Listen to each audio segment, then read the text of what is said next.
그래요. 아니 뭐 대통령도 일반 사람처럼 먼 게 보면 소주 생각날 수 있죠.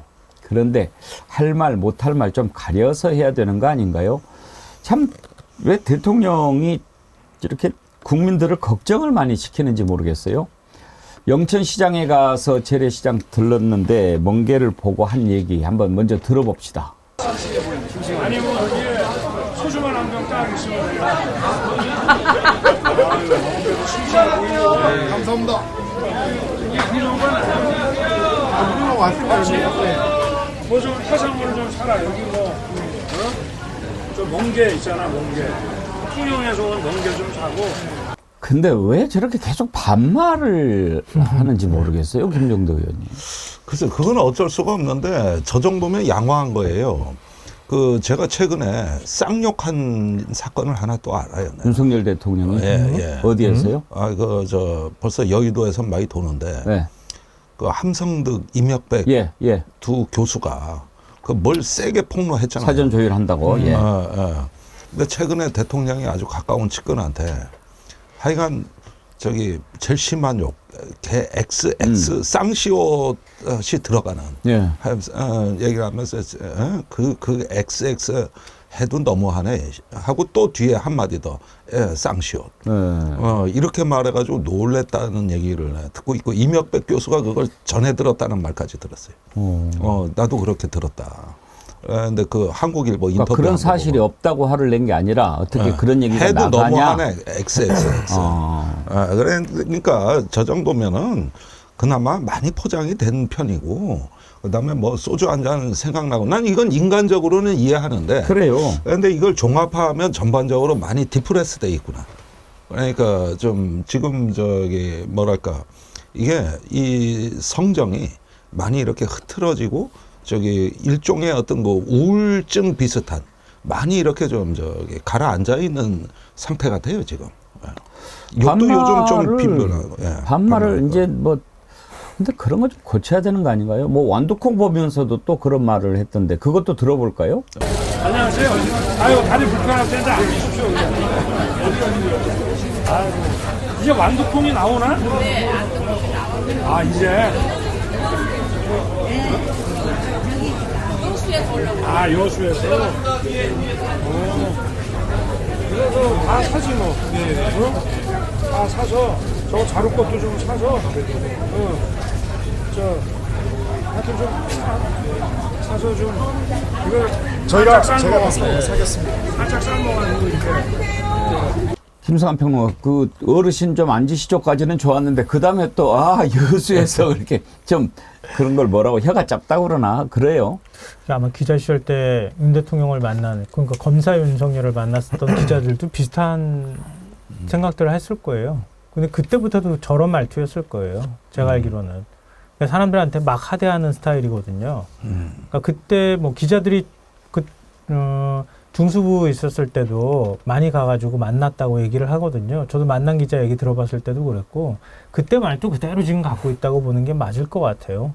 그러니까 사람들한테 뭐 물론 모든 거에서 모든 사람한테 반말을 쓰지는 않겠지만 좀 편하게 얘기를 건넨다고 할 때 저렇게 반말이 툭툭 나오는 사람들 많거든요. 저 언어의 습관이에요. 제가 볼 땐.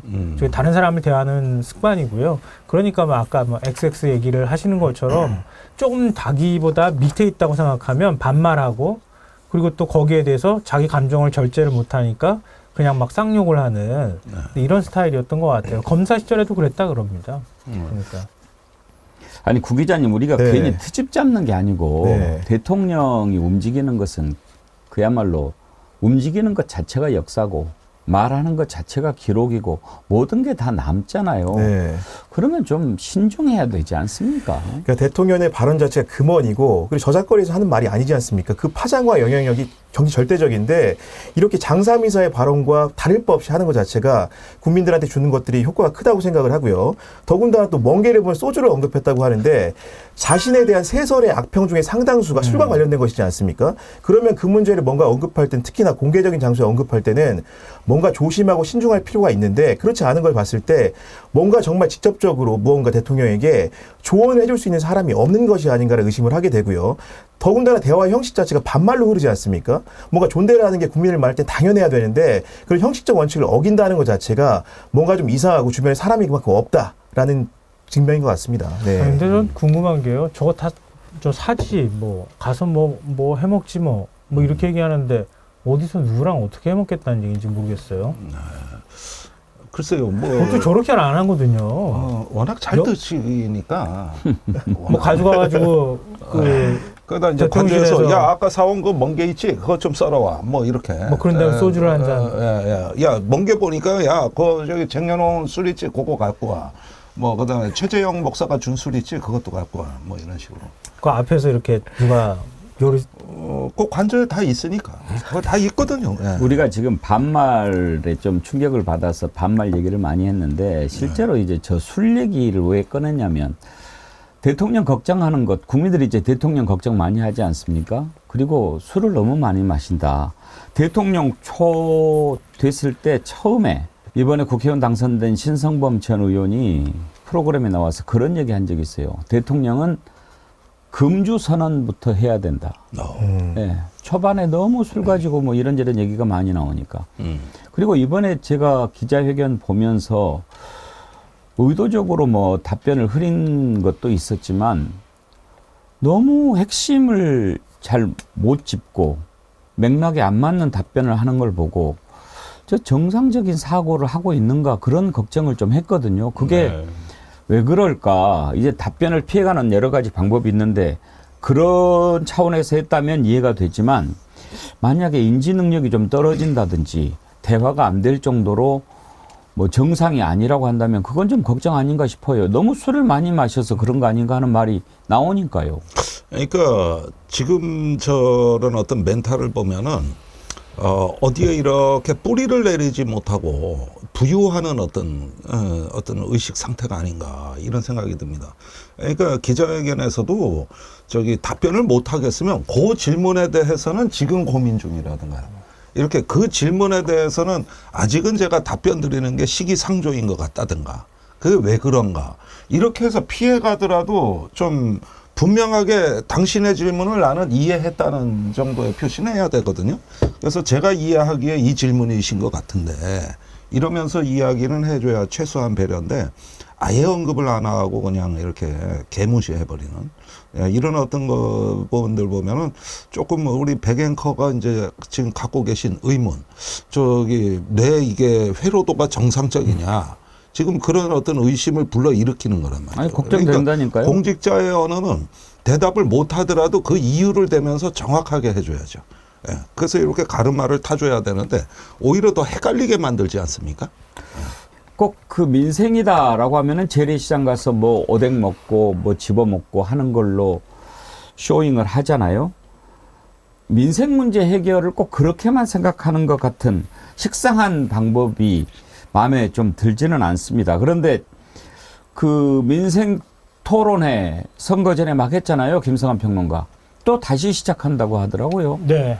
이번 주부터 빠르면 시작할 것 같고요. 그리고 원래는 이제 지금까지 24차례 했잖아요. 점검회의 2차례까지 하면 26번 한 것인데, 앞으로는 이제 그렇게까지 자주는 못할 것 같고, 그래서 한 월에 2차례?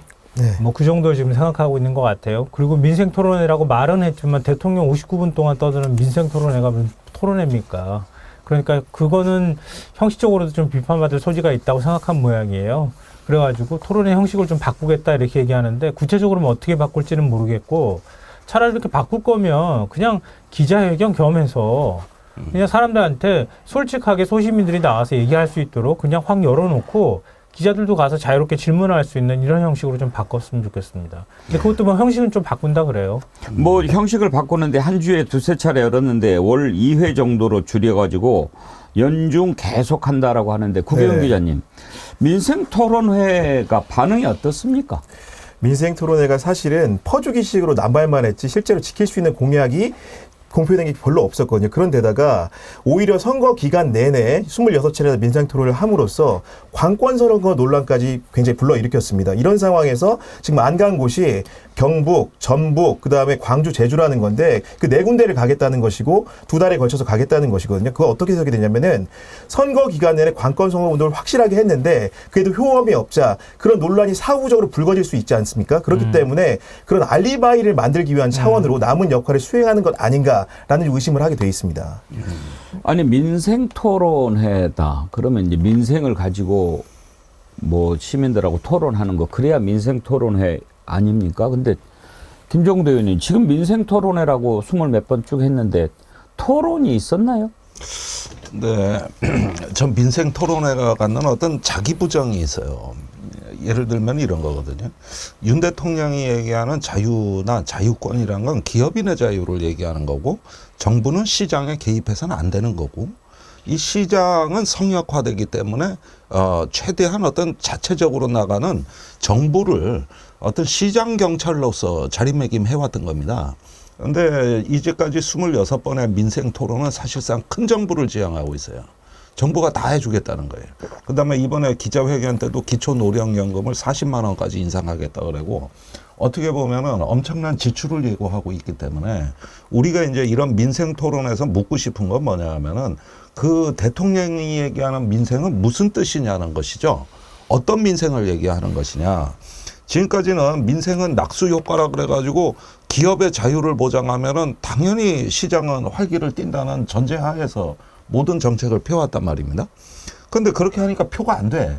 그러니까 이제는 직접적으로 무언가 자기가 직접 문제 해결을 해줄 것처럼 전면에 나섰는데 이렇게 되면 본인이 얘기했던 자유를 다 부정하는 흐름을 만들어 버리는 거거든요.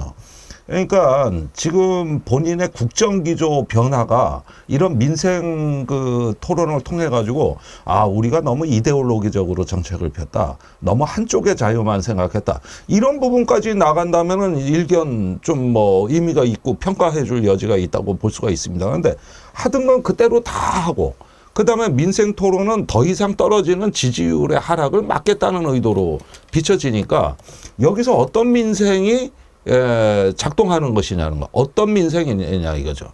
그리고 정부가 나서서 다 해주는 식으로 돼버리니까 그러면은 왜 여태까지 그 부자 감세를 했으며 기업에 대한 어떤 뭐 상속세부터 법인세까지 다 감축한 그렇게 해서 민생이 될 수 없는 구조를 설명을 해야 될 거 아닙니까? 예?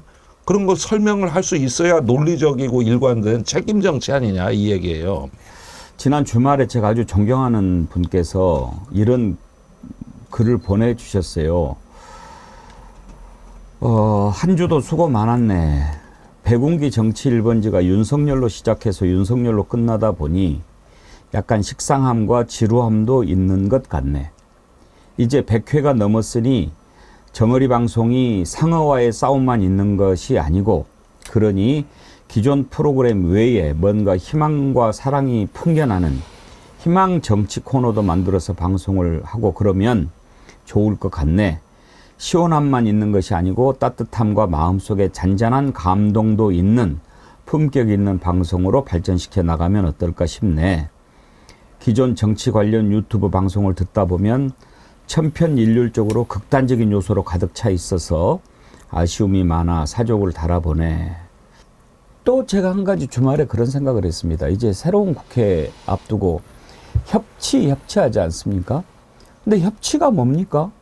협치라고 하는 것은 상대방과 힘을 합쳐서 뭔가 앞으로 잘 가게끔 하려고 하는 것이 협치인데 지금 전혀 바뀔 준비도 안 돼 있고 잘못을 계속 저지르고 있는데 최소한도 이창명주에 대해서 사과 한마디라도 했으면 우리가 그 부분에 대해서 협치의 여지가 있을 텐데 잘못한 것 인정도 하지 않고 그냥 넘어가려고 하고 이창명주에 대한 심판을 먼저 해야 그 다음에 협치든지 뭐든지 할 거 아닙니까? 그렇지 않고 그냥 뭐 같이 한다고 그러면은 그건 협치가 아니고 야합이죠. 야합해가지고 어떻게 앞으로 나갈 수 있습니까?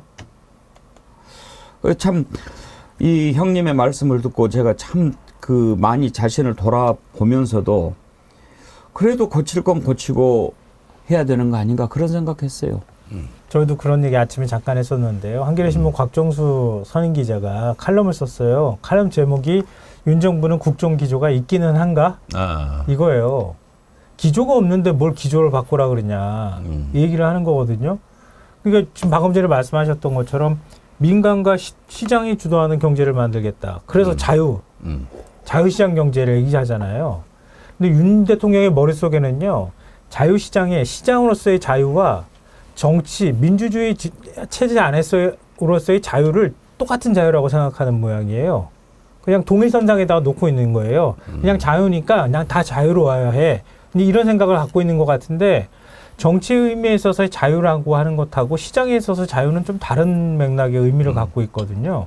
근데 추상적인 자유란 개념만 머릿속으로 생각하는 거예요. 근데 민간하고 시장이 주도하는 자유를 하려면 정부가 개입을 적게 해야 되잖아요. 근데 어느 때 가가지고는 기업들한테는 기업할 자유를 얘기하면서 법인세 깎아주고 다 감세하고 어디 가가지고는 물가 오르니까 기업들 막 팔목 다 비틀어가지고 은행도 비틀고 은행도 비틀고 자기 하고 싶은 대로 그냥 하는 거예요. 그 자기 마음대로 하는 거예요, 사실은. 그게 비자유적 방식이었죠. 그러니까 국정 기조가 없는 거예요, 사실. 자기 마음대로 하는 거예요. 어디서 그게 나왔는지는 모르겠지만 어설프게 배웠나 봐요. 네. 그러니까 저는 좀 국가적인 차원에서 말씀을 드리자면은 우리가 2003년에 조지 부시가 그 이라크를 조지고 부셨습니다. 완전히 조졌는데, 근데 이게 그냥 전쟁이 아니라 그 직전에 3,800억 달러 부자 감세를 했어요. 예. 그러니까 전쟁 중에 감세한 200년 미국 역사상 최초의 사례였습니다. 이때부터 그 굉장히 정부 대응력이 약화되다가 5년 후에 2008년 리먼 브러더스가 왜 재앙이 됐느냐. 그동안에 계속 이렇게 정부의 어떤 그 기초 체력이 약화되고 대응력이 약화되고 시장에 그 권력을 넘겨주다 놓으니까 개입하기가 어려운 겁니다. 그러다 어떻게 되느냐. 전 세계적 재앙이 돼가지고 완전히 이게 미국이 중국한테 기가 꺾이는 아주 결정적 사례였던 거 아닙니까? 그러면은 지금 정부가 지금 나는 그때 2003년 조지 부시 정부의 문턱에 섰다고 보는 거예요. 지금 그 시장에서 이 어떤 그 건강하게 작동할 수 있는 기초 체력이 확 떨어졌어요. 거기에 부자 감세를 한 거예요. 그리고 대통령은 뭘 다 해주겠다고 포퓰리즘 정책을 펴요. 그러면 지금은 아직은 표 안 나는 게 2003년이 그랬습니다. 그때 당시에는 뭐 전쟁 뭐 이라크 쳐들어가 석유 팔으면은 전비 다 충당될 거고 아무 문제 없어 이랬거든요. 그러나 위기는 다른 데서 온 거죠. 부동산에서 왔습니다. 그러면은 지금 우리가 처해 있는 상황이 유사하다고 보는 것이 지금 뭐 부동산 PF 언제 터질지 모르는 시한폭탄이고 또 나아가서 지금 그 저 많은 어떤 그 이 어떤 가계 부채라든가 불평등 구조에서 나타나는 이제 어떤 위험 신호들이 쭉 오는데 지금 정부의 그 58조 재정 적자에다가 세수 결손 1분기에 저 거의 뭐 지금 역대 최고의 저기 세수 결손이 이래 되면은 나중에 정책 수단이 없어져요. 할 수가 없습니다. 그게 바로 2008년 리먼 브러더스 사태란 말이에요. 그러면 우리가 지금 이걸 예방하고 민생을 지킨다는 뜻은 지금의 어떤 자유라는 그 기조에서 무언가 어떤 수정을 가해서 조금 더 유연하게 우리가 개입할 수 있는 정책 수단을 확보해가지고 벼랑 끝에 내몰래는 민생의 어떤 위기를 막자. 이런 토론이 지금 나와줘요. 이게 바로 민생 토론회가 되는 거예요. 그런데 그게 아니라 하면은 뭐 시시콜콜하나 어떤 규제 하나 뭐 하나 이걸 풀므로써 자기가 굉장히 많은 일을 했다고 생각을 한단 말이에요. 이게 어떻게 민생 토론회입니까? 민생의 탈을 쓴 반민생 토론이지. 지금 계속 나빠지고 있잖아요. 저는 그게 아쉽다는 거예요. 경제 얘기가 나왔으니까 말씀드리지만 그 기자회견에서 물가 문제 잡을 때 수백억 정도면은 뭐 물가 잡을 수 있다고 얘기를 하잖아요. 네. 할당 관세 뭐 관세 좀 면세해주고 이렇게 하면은 얼마든지 잡을 수 있다는 인식을 드러냈는데 대통령의 생각은 딱 그 수준인 것 같아요. 제가 볼 땐. 그러니까. 물가 올라간 거 뭐 세금 좀 빼고 그리고 정부가 좀 지원금 주면 뭐 잡을 수 있네. 근데 집권 초기부터 이렇게 물가 잡기 위해서 내가 정말 노력했는데 지금 외국은 더 많이 올랐으니까 우리는 잘 관리하고 있는 거야. 이 정도면. 좀 이렇게 생각하는 것 같아요. 경제를 인식하는 수준이 딱 그 수준인데요. 아니, 거기에다가 말씀 더 하세요. 아니요. 부동산 PF 말씀하셨는데 자영업자들 지금 한 700만 정도로 추정이 되고 있거든요. 네. 더 많은 숫자로도 얘기하지만 자영업자들이 진 빚이 1113조 원이라고 하잖아요, 지금. 그렇습니다. 근데 그거 지금 다중채 문제가 이 가운데 172만 명이라고 지금 얘기하고 있는데 이거 언제 터질지 모른다. 이러는데 지금 부동산 PF 얘기도 하고. 네. 근데 구체적으로 거기에 대해서는 대통령한테 누가 안 물어봐서 모르겠는데 그런 복합적인 경제 문제를 어떻게 해결할 건지에 대해서 물어보면은 제가 볼 때는 아마 대답 못 할걸요? 아니 나는 야당이 타이밍을 놓친 게 뭐냐면은 최상목 경제수석이 부총리로 재정 경제부 네, 부총리로 경제부총리. 내려온 거 네. 이때 그냥 넘어간 게 너무 아쉬워요. 이자는 최상목 이자가 우리 그 윤석열 정부에서 최초로 탈중국 발언하신 분입니다. 그래가지고 이제 중국의 호황 시대는 끝났다. 중국하고 흑자 보는 시대는 끝났다. 이 얘기를 추경호 그때 부총리가 받았던 거고 한덕수 국무총리가 중국 경제는 꼬라박는 수준이다. 이렇게 얘기하면 그게 이 언필칭 얘기하는 미국에서 나온 피크 차이나라는 개념입니다. 정점을 찍었다는 거죠. 그런데 피크 차이나는 그냥 피크 코리아가 되고 말았어요. 그러니까 정점 찍고 내려가는 건 중국이 아니라 한국이 돼버렸단 말이에요. 그래가지고 지금까지 대중국 수출 20% 감소하게 만든 요 주범들이 한 명은 원내대표, 한 명은 경제부총리예요. 그러니까 이런 부분들이 우리가 최상병 특검이라든가 몇 가지 정치 현안에서 그 조금 놓친 부분들이 뭐냐 하면은 이 실패한 경제팀을 전면에 다 내세웠어요, 지금. 이러니까 민생에 대해서 말이 안 통하는 겁니다. 25만 원 그 지원금 가지고 지역 확대로 아까 그 얘기한 멍게 낙지 사 먹으면 얼마나 좋아. 대통령의 소주 한 잔이 아니라 저걸 잘 팔게 만드는 길이 생활지원금이에요. 그거를 결사적으로 막아요. 추경호 최상목이. 이렇게 되나니까 어떻게 민생이 얘기가 말이 통하겠습니까? 그래놓고 지금도 얘기하는 거 보니까 완전히 골로 가는 얘기만 하고 있단 말이죠. 이것도 좀 따져봐야 돼요. 구교영 기자님. 네. 지난번에 그거 나오지 않았나요? 이 민생 토론회 하는 거 프리맨 네. K님도 민생 토론회 주관하는 업체들 계약 관계 다 털어봐야 되는 거 아닙니까? 그랬는데 네. 그거 아직도 안 나왔죠. 여전히 민생토론회 관련해서 지난번에 말씀드리면 26차례를 했는데 상당수의 그 행사 계약 자체가 행사일 1, 5일 전, 그러니까 직전에 맺어졌다는 것이고요. 그리고 원래는 경쟁 입찰이 원칙인데 정부 행사 같은 경우에는 대부분이 수의 계약이 이루어졌고 그 비용도 과거에는 신년 보고회를 할 때는 수백만 원, 수천만 원 들던 것이 얼마가 들었습니까? 1억이 넘는 돈이 들었다는 거거든요. 그렇기 때문에 그 비용 추계와 여러 가지 그런 집행에 대해서 뭔가 조사가 필요하다는 의견이 이렇고 민주당 같은 경우에 야당 같은 경우에는 국정조사를 해야 된다고 하고 있는데 대통령실은 이 부분에 대해서 함구할 뿐 더 이상 민생 토론을 그만하겠다, 제대로 돈을 집행하겠다 이런 얘기가 이런 방구도 없는 상황입니다. 이거 조사해봐야죠. 조사해봐야죠.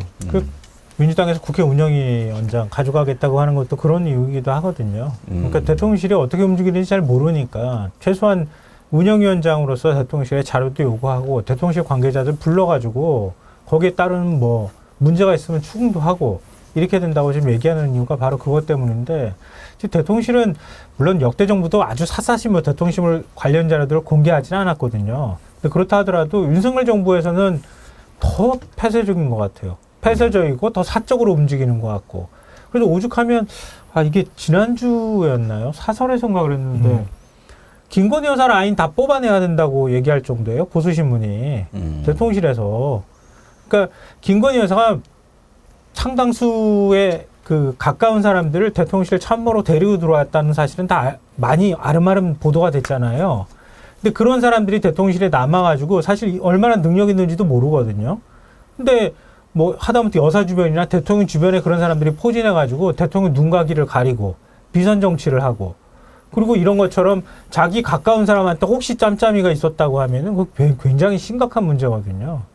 근데 이게 겉으로 잘 드러나지 않아서 그렇지 아름아름 아는 사람들한테 얘기가 다 들어가고 있는 모양이에요. 이런 문제들을 해결하지 않으면 대통령실이 앞으로도 계속 이런 일들이 벌어질 가능성이 높다 이렇게 생각합니다. 하여튼지 의심이 가는 것들은 다 해결을 해야 됩니다. 이채양 명주 반드시 그 의혹을 다 파헤치고 심판을 해야 됩니다. 민생 토론 이런 거는 제가 보기에 방향을 분명히 잘못 찾고 있는 겁니다. 바뀐다고 그러지 않았습니까? 바뀌어야죠. 바뀌기는 뭐가 바뀝니까? 전혀 바뀌지 않고 있고 민생 토론도 하려면 제대로 해야죠. 홍철호 정무수석이 그런 얘기를 했다고 그러더라고요. 윤석열 대통령한테.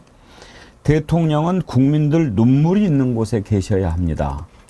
그러니까 윤석열 대통령이 그렇게 하겠다. 그렇게 얘기를 했다고 하는데 국민들 눈물이 있는 곳 어딘지 그걸 아는가요?